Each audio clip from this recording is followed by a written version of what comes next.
If I timed the 911 call just right, the paramedics could revive me before I kicked the bucket for good. At least, that was the hope. Any number of things could go wrong, especially when it came to asphyxiation. I didn't want to die, per se. I just needed a way in, and this was the only thing I could come up with, however foolish a plan it may have been. I better be careful about this. Charlotte would never forgive me if I died this way. Get yourself in there and stick to the plan. Before I could talk myself out of it, I dialed the number, gave the operator my address, and told her what I was about to do. After the call, I inhaled a deep, preparatory breath, placed the bag over my head, secured it around my neck, and then released the valve on the helium tank. Maybe it wasn't the best way to go about taking my own life, but it sure as hell beat slicing my arms up and praying the ambulance would arrive before I bled out. As a bonus, it would be completely painless, like falling asleep, if my research was to be believed. As the gas filled the plastic bubble around my head, my vision began wavering. Darkness crept around my eyes, and soon filled my entire field of view. Within moments, I lost consciousness. The last thing I remember was the faint sensation of my body going limp and my head falling against the back of the armchair. This was it. I only hoped it wouldn't be the end of me. For what seemed like an eternity, there was nothing but blackness, just an endless void that lacked any and all light. That's how I perceived it anyway. It's possible I was just seeing the black of my eyelids from a gurney on its way through the emergency room. I just knew I was conscious, at least in some fashion, but with no access to my physical body, an orb of awareness floating through a sea of nothing. Panic overtook me as I drifted. What if there is no afterlife? What if I die and this is all there is to it? Am I doomed to remain this way forever? These worries were soon put to rest by a dim white light visible in the distance. It grew larger in size as the moments passed, indicating that it was getting closer, or that I was getting closer to it. Before long, it enveloped me, bringing with it a soothing warmth, the likes of which I had never felt before. The feeling subsided almost as quickly as it came, and the light disappeared, revealing my new surroundings. I was in a white room with a single door at one of its walls. Not white really. I suppose blank is a better word for it. Like a brightness with no color. It seemed to breathe as well. The walls, the floor, they expanded and contracted as translucent waves of glowing energy resonated around them. The only dissonance was the view above. No roof or ceiling, just pitch black as far as the eye could see. Seeing as the door was my only viable means of progressing, I gathered my wits and approached it. To my surprise, before I could even reach for the handle, it opened, and a man stepped out from within. "Hello, Jack." He was an older gentleman, late 50s, gray hair and mustache. "How do you know me?" I asked, alarmed by his arrival. He snickered a bit before replying. "Oh, Jack, I've known you for quite some time, and I know exactly why you're here." He snapped his fingers and they appeared on either side of him. My wife and daughter. "Charlotte, Leslie." I took a step forward, but the man put out his hand to stop me. "They can't hear you, Jack. They are shells of their former selves." I wasn't quite following. What the hell is going on here? How do you know me? What have you done with my wife and daughter? "You're a lucky man, Jack. I'm going to tell you everything. Secrets no mortal was ever meant to know." He leaned in a bit before divulging his truths. "Your kind, call us guardian angels, But we don't protect you. We just observe and make sure things go according to plan. You are the 3 I've been assigned to since Leslie's birth. It used to be 1 per human, but there are less of us now than ever before. Now it's 1 to a family. Confusion washed over me as my mouth opened, but no words came out in response. In truth, I didn't know what to say. And this, if you haven't guessed by now, is what you humans so lovingly refer to as heaven. The afterlife, if you will. An assortment of rooms, each with their own deceased. It's a glorified museum of souls, really. Looking down at my battered wife and daughter, my patience wore thin. That doesn't explain what you've done to my family. He threw me an arrogant smile. When a person's been here long enough, we take their life force, extracting every last remnant of their soul. And then what? What do you do with the souls you take?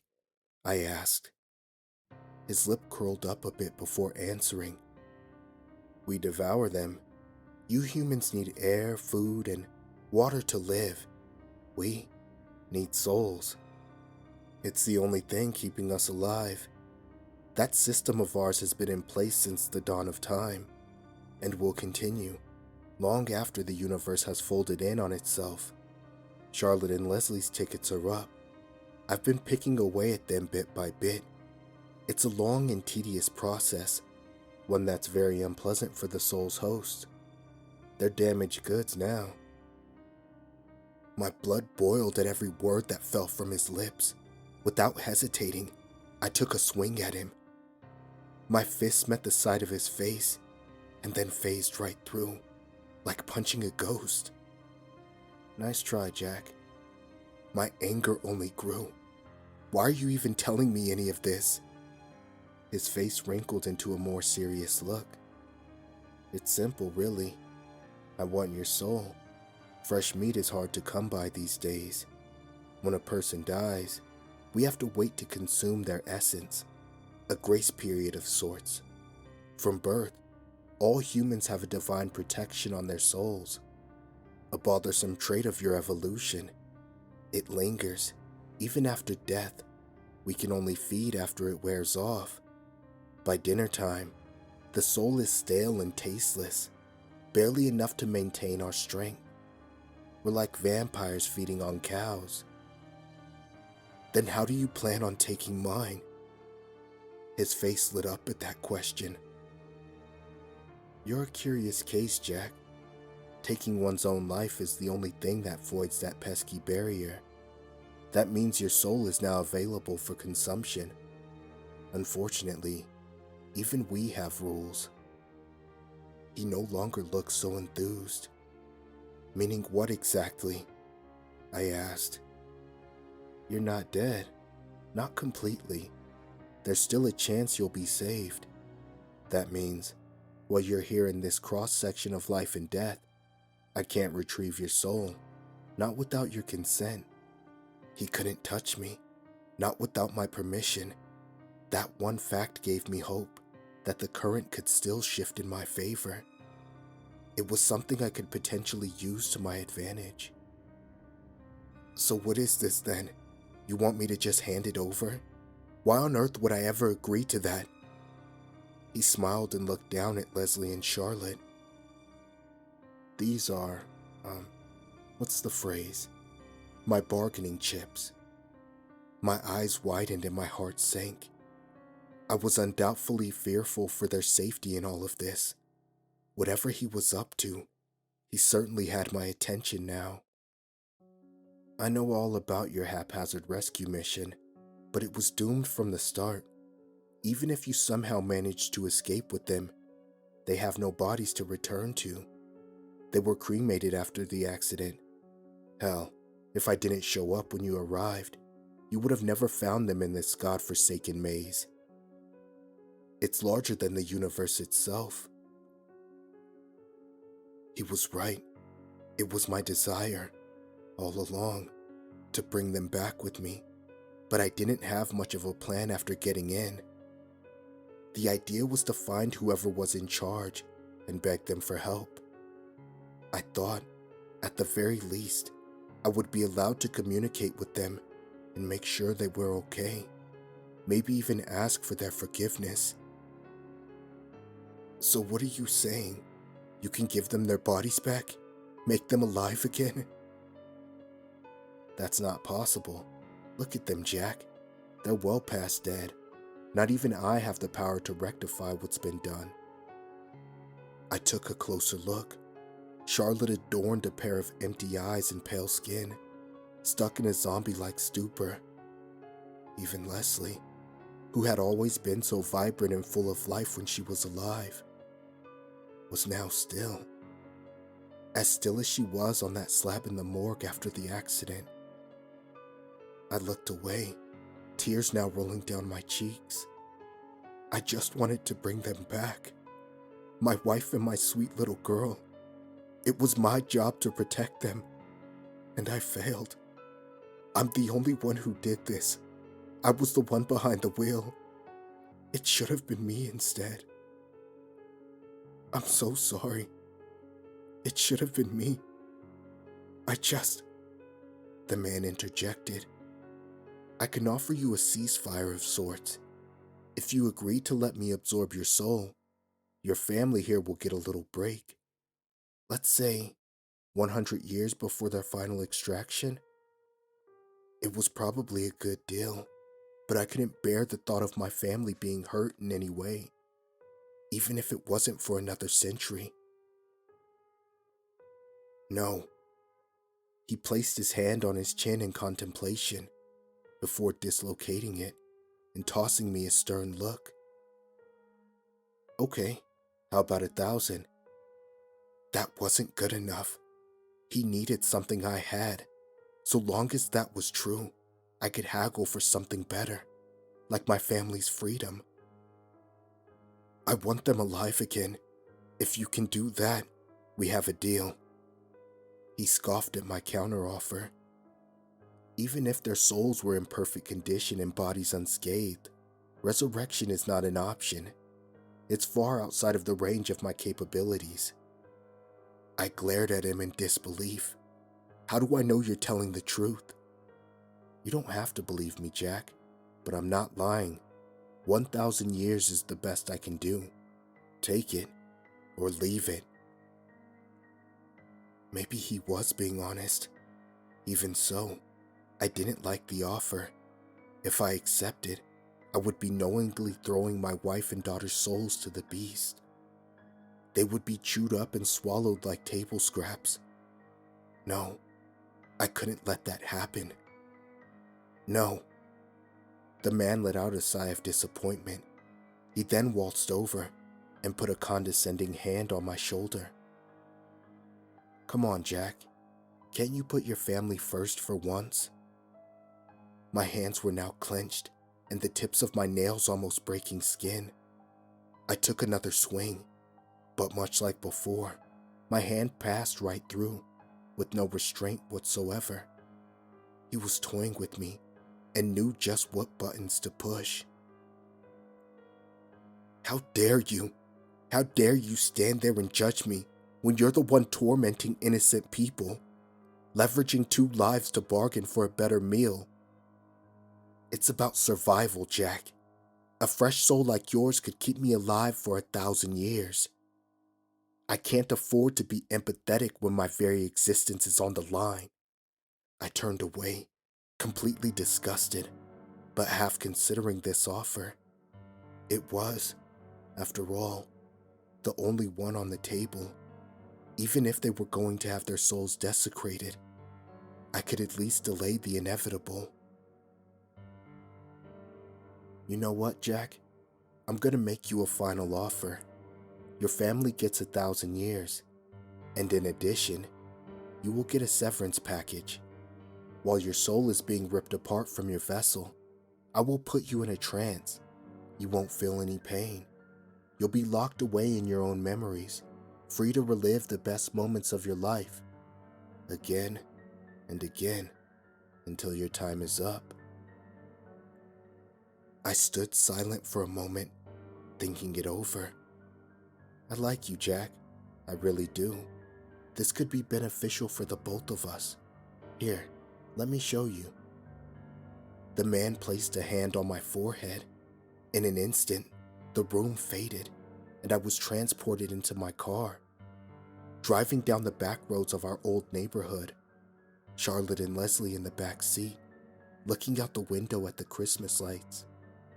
It was a memory of mine from last winter. Just then, the man from heaven appeared in the passenger seat. This is one of my favorites. You were so happy back then. What the hell are you doing here? I asked. Don't worry, Jack. They can't see me. I'm in total control. Please, Jack, humor me. Look at them. I stole a glimpse of Charlotte and Leslie through the rearview mirror. They were smiling, happily looking out at all the decorated houses. It wasn't really my wife and daughter, just a memory, but it felt so good to see them like this. It was peaceful. I can make it feel like years in here, Jack. Just say the words, and it's all yours. It was a tempting offer. More than tempting, actually. It took every fiber in me not to accept right then and there. The only thing I wanted more than to live in a fantasy like this was the real thing. More than that, I wanted my family to be safe. Why can't you just let them go? I'll give you my soul. I just want them to be safe. I told you, Jack, it's not within my power. The souls have been thoroughly shredded. And whose fault is that? I yelled. He shook his head in disapproval. Yours, if I remember it correctly. You're the one who swerved off the road and killed your family. I was just feeding to stay alive. Survival is a basic instinct that isn't unique to just humans, you know? We sat quiet for the rest of the ride, both seething with anger. Once the memory ran its course, and I pulled into our driveway at home, the man turned to me and placed his hand on my forehead again, putting me in another memory. This time, I was in a hospital. Push! Push! I heard Charlotte screaming, and all at once it came back to me. This was the day Leslie was born. Beautiful, isn't it? Gross, but beautiful. The man from heaven was now at my side, watching the moment unfold. After all was said and done, a nurse came over and handed me a newborn Leslie. Congratulations, sir. It's a girl. She didn't cry. Instead, her eyes opened. She took one look up at me and then placed her tiny hand on my chest. She was mine, and I was hers. My little girl. In the years that passed since this day, I had almost forgotten how much this moment affected me. This was, without a shadow of a doubt, the happiest day of my life. The man from heaven placed a hand on my back and offered me a smile. Congratulations, Jack. I looked back down at Leslie, but she was gone. And looking up, the whole room was now empty. No doctors, nurses, or staff. All life had vanished from the hospital. There was just me, the man, and a harrowing silence. He sat down on the hospital bed where Charlotte had just given birth. These precious moments are all you have left now. You should take them while you still can. A single tear fell from my face. It started happy, rolling down my cheek at the sight of my daughter, so precious and loving. It ended sad when she disappeared, grazing my chin and hitting the floor with a heartbreaking splash. It reminded me of the day she was taken from me, the day I lost both of them. What'll it be, Jack? The clock is ticking. It was probably the best offer I could get, but the image of Charlotte and Leslie, lifeless and broken, stayed with me. If there were ever a moment to fight for my family, this was it. Save my wife and daughter, and I'm yours. The man's face turned sour as he stood up and marched over to me. I have just about had it with you. Do you know how many people in the world would die for an offer like this? You killed yourself for your family, and you can't even lift a finger to help them in their time of need? I am helping them. It's simple. You need my soul, and I need their safety. Not for a finite period of time, and not in here. Down there, on Earth, far away from things like you. Figure out how to make it happen, or no deal. His lips contorted into a mad grin. You know what? I have a better deal. He placed his hand on my forehead once more and transported us to another memory. This one was all too familiar. No, it can't be. Charlotte was in the passenger seat. Through the rearview mirror, I saw the man sitting in the back, next to Leslie. Oh yes, Jack, it can. This is the night you killed your family. I immediately attempted to stop the car, but my body's movements were out of my control. No, you can't do this. Of course I can. Now pipe down. I'm trying to watch the show. Eventually, I swerved and we crashed into that damn tree. That cold pillar of wood whose image would forever be etched into my mind, plaguing my every nightmare. The sound of my daughter's screams echoed all around, before giving way to the shattering glass and the loud crunch of deforming metal. The abrupt silence that followed was sickening.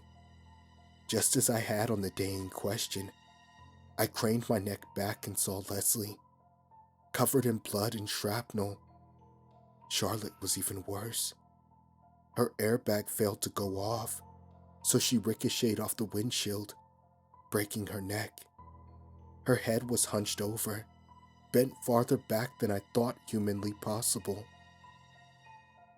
Shortly after witnessing the aftermath, I passed out, and the horror continued. I awoke in the car at the same moment as before. Charlotte was next to me, and Leslie was in the back seat, next to that twisted angel and his piercing smile. So, what'll it be, Jack? Take my offer, or relive this crash indefinitely. Even if the paramedics revive you down there on Earth, I can make this feel like a lifetime or more. You can have 1,000 years of peace for your wife and daughter, or 1,000 years of this. Can your fragile mind even handle that? Let's find out. The car swerved, my daughter screamed, and my family died. Then it all started again. Come on, Jack, just say yes. It's that simple. Give me your soul. No, no. I had to fight for them. They were worth the anguish. Save them, and you can have it. All right, Jack. Have it your way. Swerve, screams, tree, death. It kept happening. An endless loop of torture. I must have experienced it over 50 times without pause. I wasn't sure if I could hold out much longer. I have to hand it to you, Jack. You have a formidable will on your side. Still, you will be crushed beneath the weight. It's just a matter of time. It must have been the 100th crash or so. It took me that long to notice it. I must have repressed the memory, or maybe it was knocked loose in the crash. But on this particular replay of events, out of the corner of my eye, I was able to catch a glimpse of what I was swerving to avoid. It was a man, standing in the middle of the road. There was something familiar about him. but I couldn't quite put my finger on what. A dozen more crashes came and went, each more devastating than the last. To distract myself from the pain of losing my family again and again, I focused on that man in the road, trying desperately to identify what it was I recognized about him. It was difficult in the pandemonium, his outline distant and out of focus, but eventually, it came to me. I knew exactly where I had seen him before. Another loop started. I'm growing bored of this, Jack. Let's strike a deal and just be done with it. It was you. You were the one standing in the road. You're the one I was trying to avoid when I swerved. It was you, the whole time. Looking at him through the mirror, I watched him become visibly nervous when I finally put the pieces together. Like I said, Jack, survival. If I waited any longer for any of you to die, I would have perished myself. It was nothing personal. The car came to a stop, and my family vanished, leaving just me and him behind. "What's going on?" I asked. I turned to see him staring out the car window, defeated. This little outing of ours had been sanctioned with the higher-ups. They've been monitoring everything. I thought I tampered with your memory enough for you to forget. Now that you know, they know too. I'll have to stand trial. It won't be long before. In this moment, a beam of light penetrated the car and engulfed the man, effectively vaporizing him before my very eyes. A few flakes of ash danced through the air and settled on the seat below. Afterwards, another man appeared at my side in the passenger seat. "Hello, Jack. How are you today?" Startled, I fell back against the car door. "Who are you?" "One of the higher-ups he was talking about." He pointed at the pile of ash in the back seat. "Is he dead?" I asked. "Yes, more dead than anything in this universe can be. In fact, I saw to it myself." Having seen what I just saw, I cowered a bit while conversing with this new danger. "May I ask why you killed him?" "Certainly. You see, Jack, he broke one of our cardinal rules. It's true that we feed on the souls of humans we're assigned, but no matter how hungry we get, we are not allowed to interfere in the natural order of things. You and your family were meant to live long lives, but he caused a premature disturbance, nudging your wife and daughter into the hereafter so he could feed." It was all becoming clear now. That man ruined my life. He was to blame for everything. He put self-preservation before our laws, and that can't go unpunished. No trial, no questions. Please, accept my apology on his behalf." A wave of anger overcame me as I sat upright to meet his gaze. "Apology? My wife and daughter are dead, and their souls are tarnished, all because you couldn't keep one of your own in line? Keep your apology. It means nothing to me." His friendly demeanor turned cold as I said this. "You know, people who speak to someone like me in that sort of tone usually end up like him." Again, he pointed to the back seat. I returned to a cowering position, realizing I may have just crossed a powerful celestial being. He sighed and then smiled. "It's okay, Jack. I will set things right."